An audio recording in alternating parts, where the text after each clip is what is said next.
guys, Shane Starr with DroidMotorX.com. Today I'm going to be getting high on Android as I unbox this Galaxy S5. I've had this thing now since last Thursday. It came in the mail. I haven't had time to unbox it. I haven't even got to use this thing because I've been waiting to unbox it for you guys. So we're going to take it out of the box. I'm going to give you a rundown on some of the features of this really awesome device. Now, of course, I've been using the HTC One M8, and I really love this phone, but this could make a play for my attention. It has some really awesome things like waterproofness. Samsung says that it is water resistant. We'll probably do some videos about that too. And then, of course, this is probably the first Galaxy S device with TouchWiz that has not been laggy, or at least that's what reviewers have said, so I'm kind of interested to see that aspect of the phone. But anyways, without any further ado, let's go ahead and get this thing unboxed. Okay, so this is what we all came to see. We're going to take the Galaxy S5 out of its box. So we had the same wooden design on the box that we had from the S4, and we kind of have the same little ice cream sandwich style packaging here. If we look at the back of the sleeve, it gives us package contents. It says that we get an S5, a pre-installed SIM card, which if you're on Verizon and you have unlimited data, you will want to extract that from the phone before you boot it up. Especially if you pre-ordered, it says on your receipt that you'll automatically be upgraded to the $30, I think it's 2 GB data plan, which you don't want to do. If you're grandfathered unlimited data, you want to pull that SIM card out, put your old one in, and I'll probably make a video about that too, but just a heads up. And then it says standard lithium ion battery, which you do not want to hit with a hammer or it shall explode. I'm sure many of you have seen that video. Wall USB charger, stereo headset, quick reference guide, global support guide. Well, no reason really to read this stuff off, since we're going to find out what's in the box itself. This is the 16 GB variant. As far as I could see on the internet, there's no 32 GB variant available. I guess they figure they put that SD card slot in there, so you should be able to get all the memory you want by going out and purchasing your own SD card. So kind of put the sleeve out of the way. We will pop the top. And voila, there is the Samsung Galaxy S5. So we'll go ahead and take this out of the box. And because I got this one online via the pre-order, I get to peel off my own plastic. And then we'll take off the film on the front. And there you have the Galaxy S5. More on that later. Let's finish unboxing the box. So we'll take this off here. The little compartment for the phone. We'll open up the flap here. We get lots of reading material. Everyone's going to read that for hours on end. Not. You get some really nice Samsung headphones. And then, of course, we always either use these or give them away. I've probably got 50 pairs of these. Okay, there is your wall charger. USB 3.0 cable, just like with the Note 3. You can also use a USB 2.0 charging cable if you happen to leave this one somewhere, or if you forget this. It does have that 3.0 charging port on the bottom, but you're still able to use a 2.0 charging cable as well. And then the battery. There's your battery. This is a 2800 milliamp hour battery, I believe. Yeah, 2800 milliamp hours, and that should give you plenty of juice to last you throughout the day. And it looks like that's everything in the box, so we'll kind of set that to the side. Okay, so now for the fun part, we get to kind of dig into the phone itself. I have a little white piece of paper here because I've got a black, it's a very black desktop, and I'm looking to get some kind of vinyl cover for this. If you know somebody who does that kind of work, please send me an inbox. But anyhow, this way you guys can fully see the device itself. And we'll go ahead and pop the back off of the phone. Okay, and that SIM card is pre-installed. If you're on a Verizon device, I'm sorry, if you're on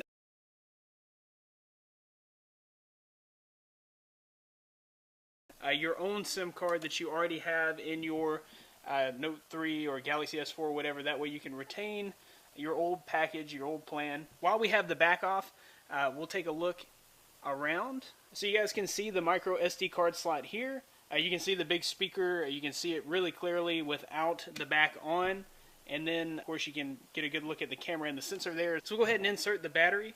I'm not going to put in my SIM card just yet, but we'll go ahead and power it up and talk a little bit about the specs while we're powering up. Oh, look at there, powered by Android. Okay, so this does come with a 5.1-inch display. It is full 1080p HD, 432 pixels per inch, so you have an awesome, very clear display. And it did boot up very fast, just like the HTC One. We'll go ahead and continue talking about the specs. Now, the HTC One has a 4 ultra pixel camera, And the pictures look really great on the HTC One M8 screen, but when you convert them to your computer, you upload them to Facebook, they look really grainy and washed out. This phone, like I said, I've just unboxed it. I've not really had a chance to play with the camera. This one comes with a 16 megapixel camera.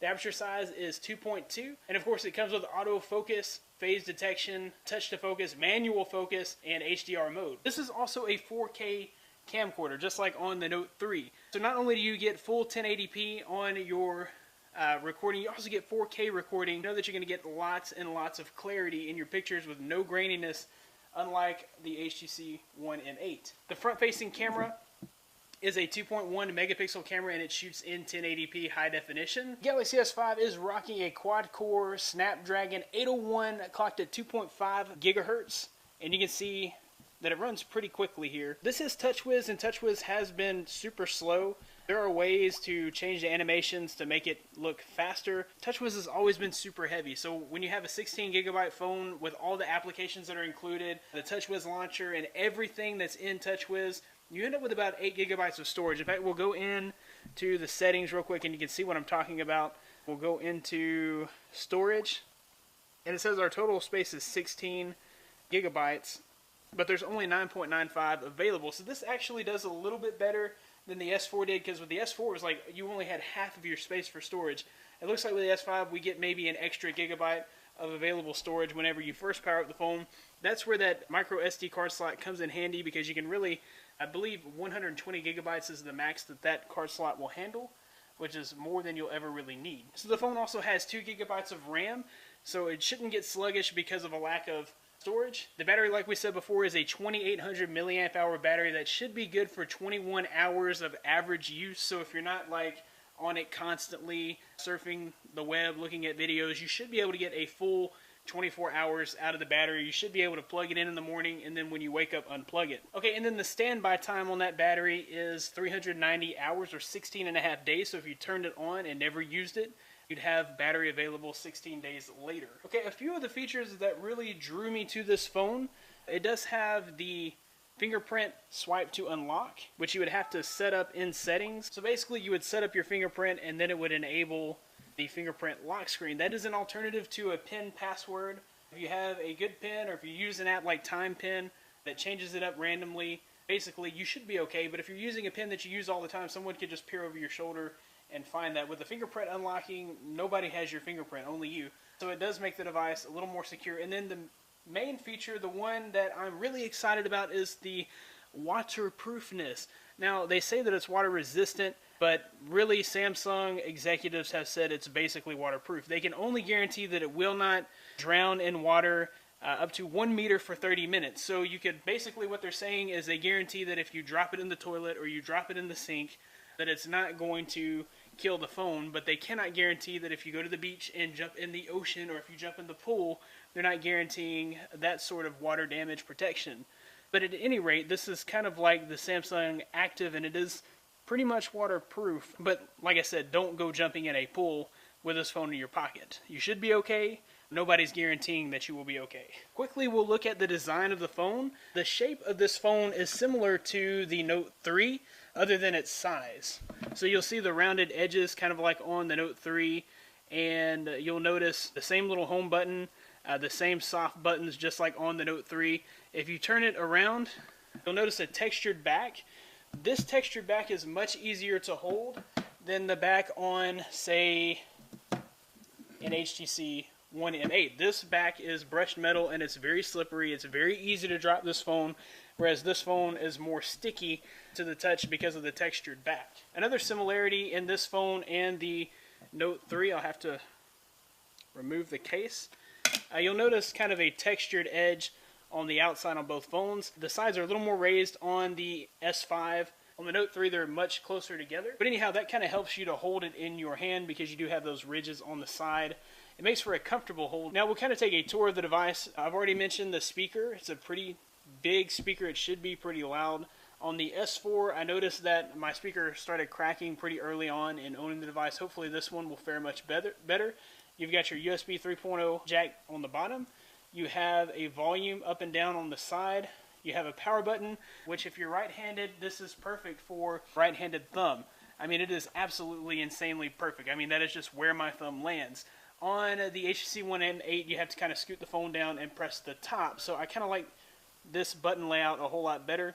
Of course, this has hardware keys instead of software keys like the HTC One M8. And we do have a 3.5mm headphone jack. And we have the 16 megapixel camera and camera sensors and flash on the back. And then, of course, we have that nice, beautiful Verizon logo. And this part, for some odd reason, is not textured, which I guess that's so that they could stick the Verizon logo on there perfectly so that you would know that it is 4G LTE and from Verizon. Of course, we do have the Galaxy S5 logo there as well. This would have been nice. No Verizon logo, but just whatever. I guess I'll learn to live with that. Anyways, guys, that about wraps it up for my unboxing and quick review of the Samsung Galaxy S5. You can look forward to many more videos on this device in the near future. If you like this video, be sure to give it a big thumbs up. Subscribe to this channel for more coverage like this in the near future. You can find more of me at DroidModderX.com. I'm also over at Droid Forums, so check that place out too. I write lots of articles there. Of course, you can find lots of me on Twitter at DroidModderX. Please be sure to share this video. It helps me more than you know. Thanks, guys, for watching. Be blessed. I'll see you in the next one.